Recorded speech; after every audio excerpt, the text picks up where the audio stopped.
The fluorescent lights hummed overhead as Jordan Sawyer held the pen above a check for $1 million. The Golden Years nursing home director beamed at the young CEO.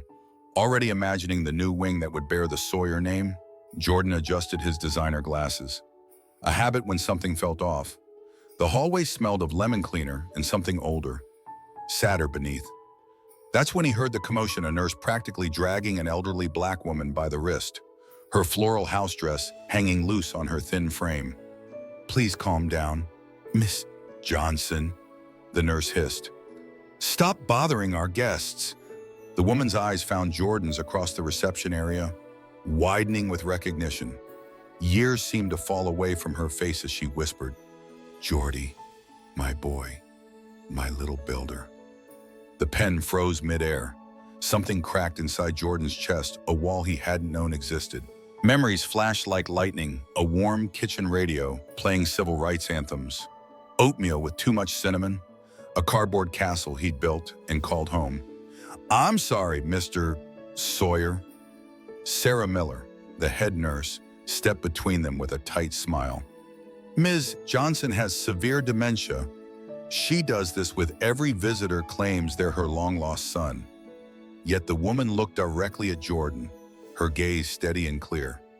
"You stacked wooden blocks into towers, baby. When they fell, you'd say, Mama May, it needs stronger beams." Jordan's breath caught. Nobody knew that nickname, not his adoptive parents, Robert and Eleanor Sawyer, not even his boyfriend Tyler. The cardboard castle, the blocks, these weren't random guesses. "What's her full name?" Jordan asked, setting the pen down. "Rosa May Johnson, but she's confused. Mr. Sawyer, we're just taking her back to her room." Jordan moved past the nurse. "Ms. Johnson May, do you remember me?" Her eyes filled with tears. "Every day for 30 years, baby. Every single day."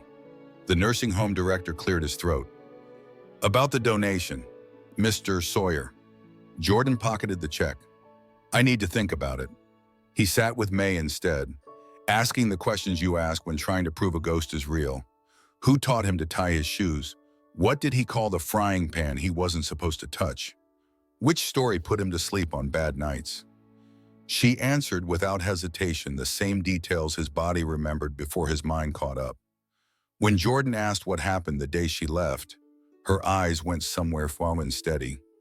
"A man in a suit brought papers. Said a black woman shouldn't raise a white boy, especially one like you, different, special. Said if I didn't leave quiet, they'd call it kidnapping." That night in his penthouse overlooking San Francisco Bay, Jordan called Tyler Chen, watching the city lights blur through unshed tears. "Something impossible happened today," he whispered. "I think I found a new mother." If this story resonates with you, hit the subscribe button on Heart Stories. Sometimes family isn't who raised you, it's who loved you when the world tried to separate you from your truth. The morning light filtered through Tyler's apartment windows as he traced patterns on Jordan's back. "We need evidence before confronting the Sawyers," Tyler said, his journalist instincts kicking in. Jordan nodded, thumb scrolling through Golden Years nursing home records his assistant had somehow acquired overnight. The facility's perfect reputation seemed manufactured, too many five-star reviews with similar phrasing. Regulatory inspections that felt cursory. Tyler kissed Jordan's forehead. "I'll look into Sarah Miller's finances. You get May proper medical evaluation." Jordan hired Dr. Elizabeth Foster, a renowned neuropsychiatrist unconnected to San Francisco's elite circles. Her office, warm with natural light and absent the sterile feel of most medical spaces, put May at ease as Jordan watched through an observation window. "Mr. Sawyer, this woman does not have dementia," Dr. Foster declared after 3 hours of comprehensive testing. She pointed to May's medical charts, her finger tracing medication dosages that made Jordan's stomach turn. "These are powerful antipsychotics at doses that would leave anyone disoriented. She's been chemically restrained, not treated." "For how long?" Jordan's voice cracked. "Based on these records, 25 years. Initially at Pinewood Psychiatric, then transferred to Golden Years 18 months ago. Dr. Foster's eyes narrowed.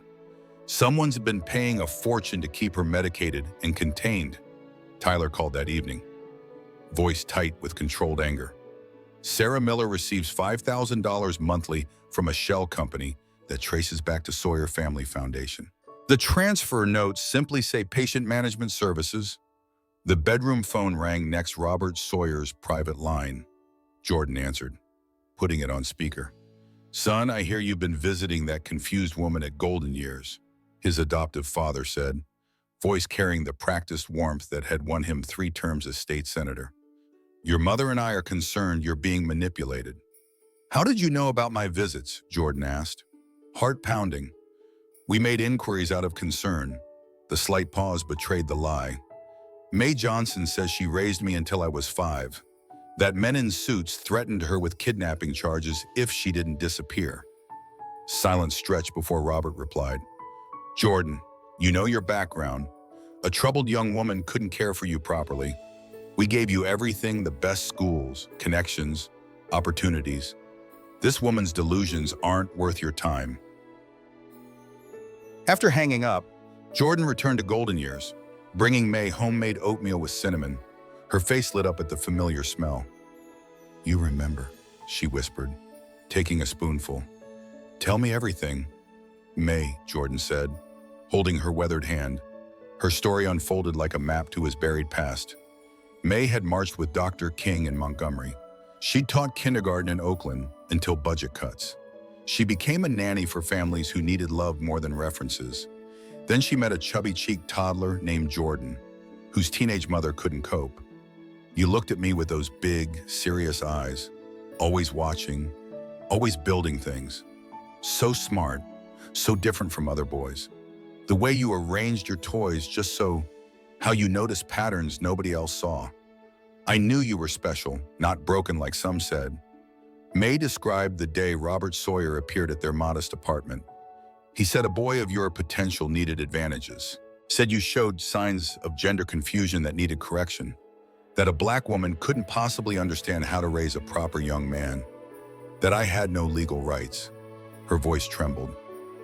I fought for you, baby. They blacklisted me from every agency. When I tried to find you, they had me committed. Said I was delusional. Dangerous. That night, Jordan made 2 calls, one to Carlos Mendez, the fiercest civil rights attorney in California, and another to Jessica Morgan, an assistant district attorney known for prosecuting powerful men others feared to touch. The truth isn't always beautiful, but recognizing it is the first step toward healing. No system of oppression stands forever when confronted by those brave enough to speak their truth. Carlos Mendez's office overlooked the courthouse where he'd won landmark cases for marginalized communities. Diplomas and awards covered one wall. The opposite displayed framed newspaper headlines chronicling his victories against seemingly untouchable opponents. Jordan sat across from him, sliding a folder across the polished desk. This goes beyond one family, Carlos said, spreading documents across the surface. Morrison and Associates has a 40-year history of what they euphemistically call family formation services for wealthy clients. His finger tapped a spreadsheet. We've identified 37 cases following the same pattern: caregivers labeled unstable, children with concerning behaviors needing structure, judges signing orders on Friday afternoons when scrutiny is minimal. Tyler arrived with additional files, his journalist connections having unearthed records the public wasn't meant to see.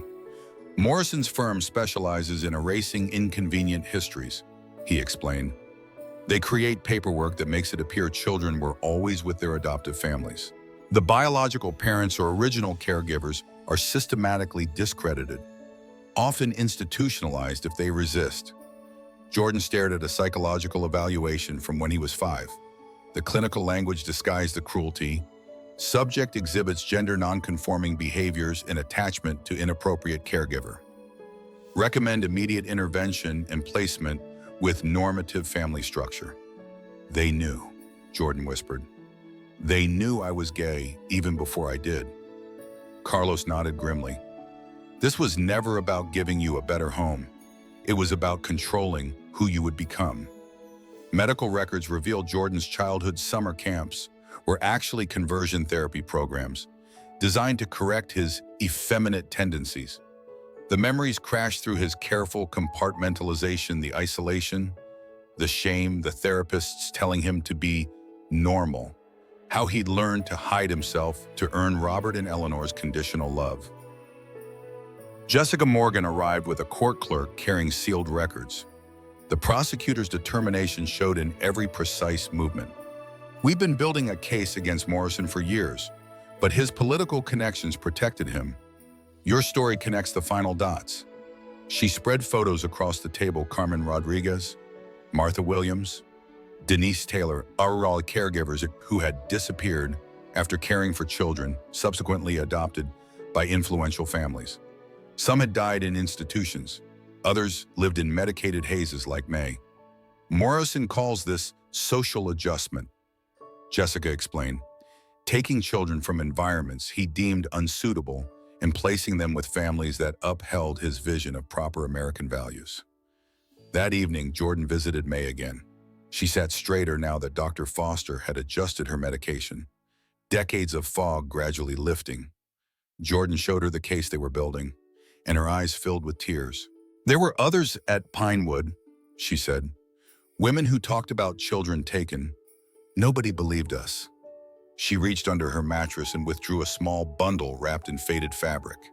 Inside lay dozens of tiny handmade birthday cards, never delivered. "I made one every year," May explained. "The nurses would take them, but I kept making them. Had to believe you'd find me someday." Jordan held a card from his 10th birthday, a carefully drawn castle with, "For my little builder," written in shaky letters. His vision blurred. "Did you ever hate them?" he asked. "The Sawyers, Morrison, the people who took me?" May shook her head. "Hate burns you from inside. Baby, I saved my strength for loving you instead." She squeezed his hand. "But justice, we can seek together."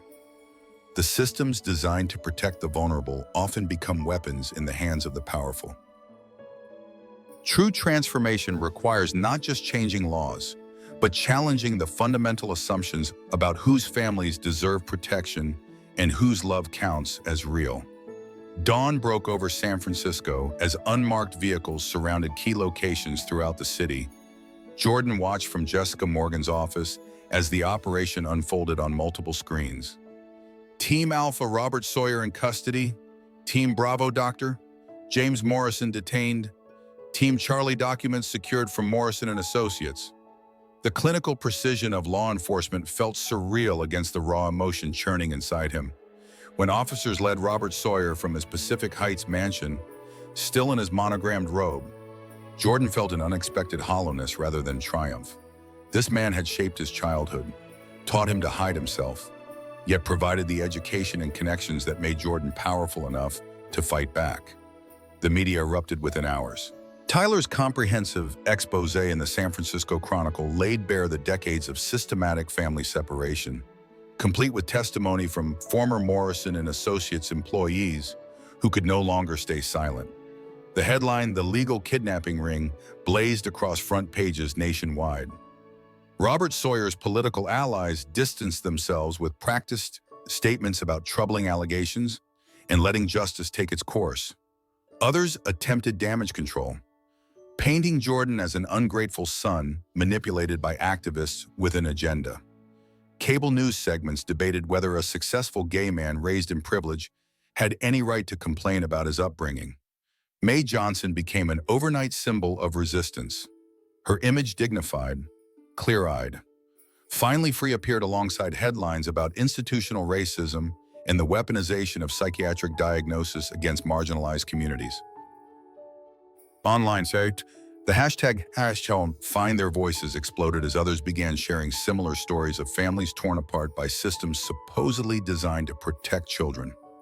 The preliminary hearing revealed the machinery behind the facade.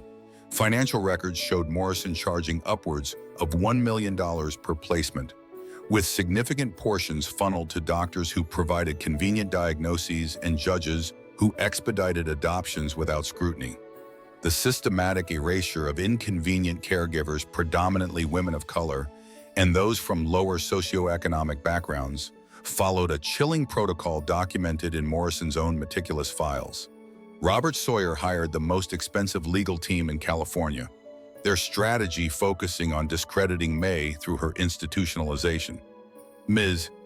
Johnson's recollections are the product of mental illness, not reality, his lead attorney argued before cameras.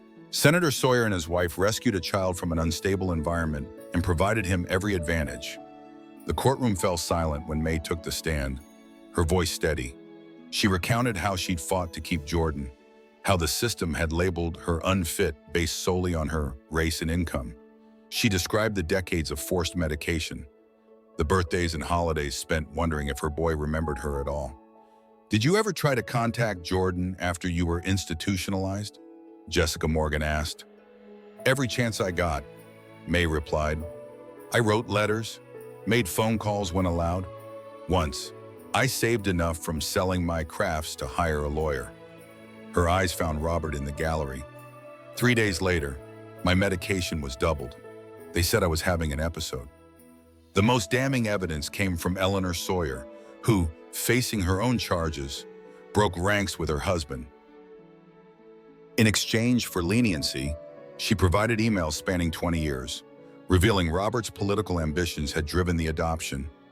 "We need the perfect family image for your Senate run," she had written.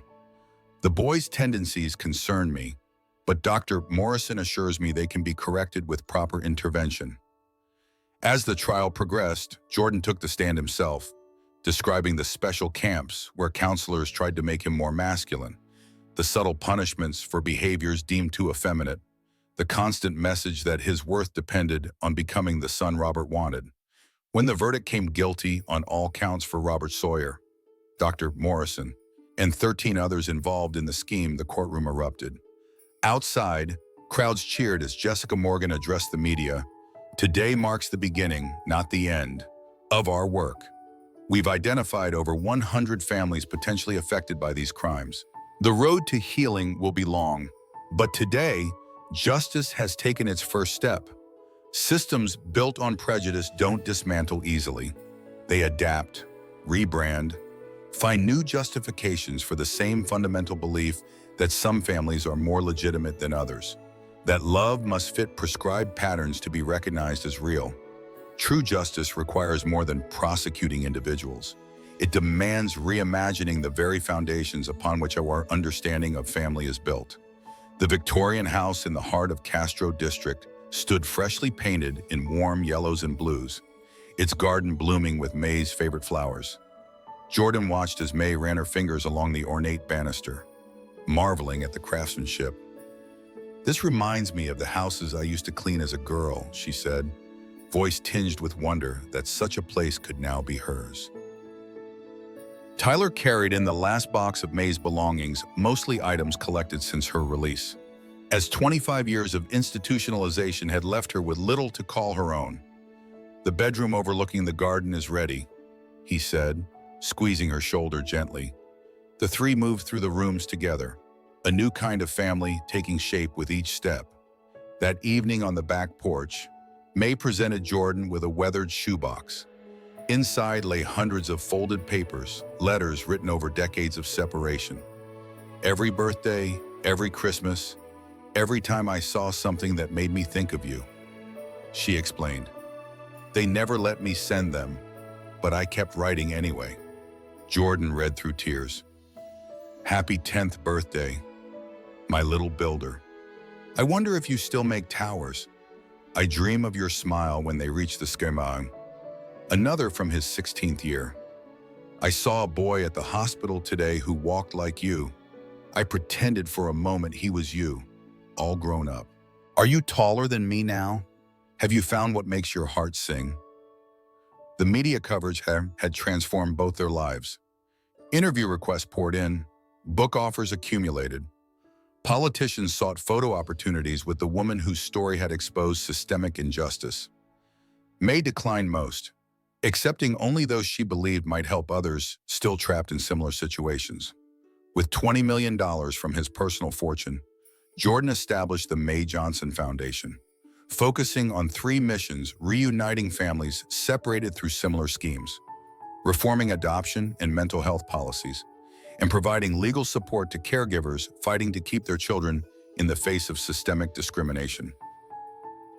The western wing of Golden Years Nursing Home, purchased and renovated under new management, became the Mae Johnson Welcome Center, a place where elders experiencing memory issues or psychological distress could receive dignified care without chemical restraint, where families could reunite in healing spaces designed for reconciliation. Jordan and Tyler's book, Rebuilding Finding My Mother and Myself, topped bestseller lists 4 months. Its proceeds funding advocacy work across the country. The story catalyzed legislative hearings in 7 states, examining the intersection of mental health, family courts, and racial bias in child placement decisions. Mae herself testified before Congress, her quiet dignity commanding attention from lawmakers who had initially dismissed the issue. "I was robbed of watching my child grow," she said, "but thousands more still suffer." How many caregivers have been labeled unstable simply for being poor, or Black, or unable to fight a system designed to silence them?